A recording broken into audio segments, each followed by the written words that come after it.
নমস্কার বন্ধুরা, homemade village cooking চ্যানেলে আপনাদের সবাইকে স্বাগত।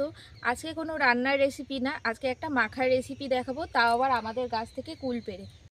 তো চলুন শুরু করা যাক।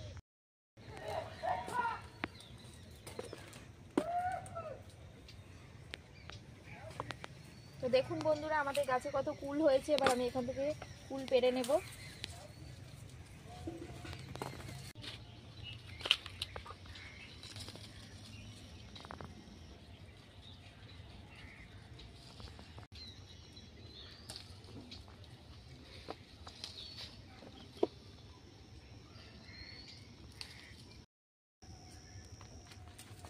আমি এই কটাই কুল তুলে নিয়েছি, আর তুলবো না, আবার পরে অন্য কোনো রেসিপি করব। এবার এই যে আমি এতগুলো কুল পেড়ে নিয়ে এসেছি, এগুলো সব জলের মধ্যে দিয়ে দেব। ধুয়ে নেব ভালো করে ধুয়ে আবার এই ঝুড়ির মধ্যে নিয়ে নেব।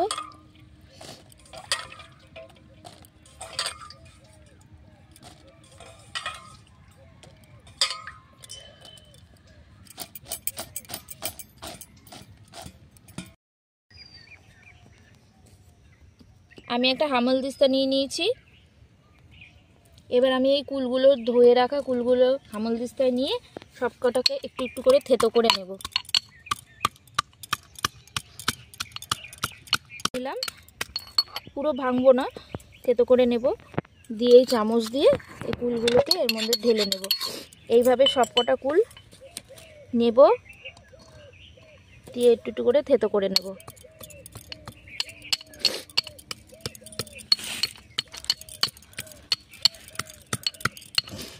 একটু ঘুরিয়ে ঘুরিয়ে দেব, অনেক কুল নিচের দিকে থেতো হয় না, ভালো করে ঘুরিয়ে ঘুরিয়ে আবার থেতো করে নেব।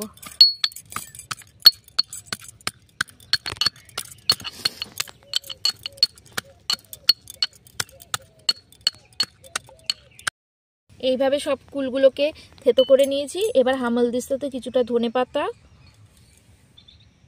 আর দুটো কাঁচা লঙ্কা থেতো করে নেব।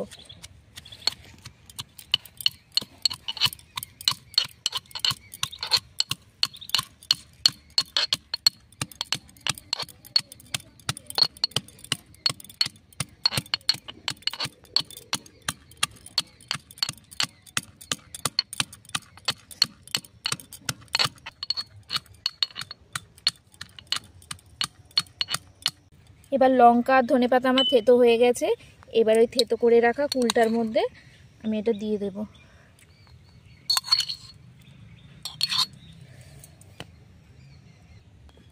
এবার এর মধ্যে স্বাদ মতো সাদা নুন, স্বাদ মতো বিট নুনও দিয়ে দেব, আর স্বাদ মতো চিনিও দিয়ে দেব। এবার চামচ দিয়ে ভালো করে সবকটাকে মেখে নেব।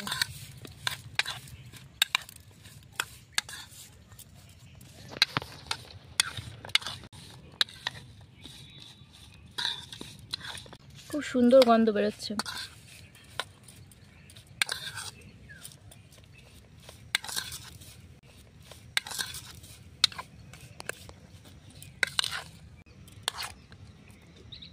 এবার আমি এটা বাটিতে তুলে সার্ভ করব।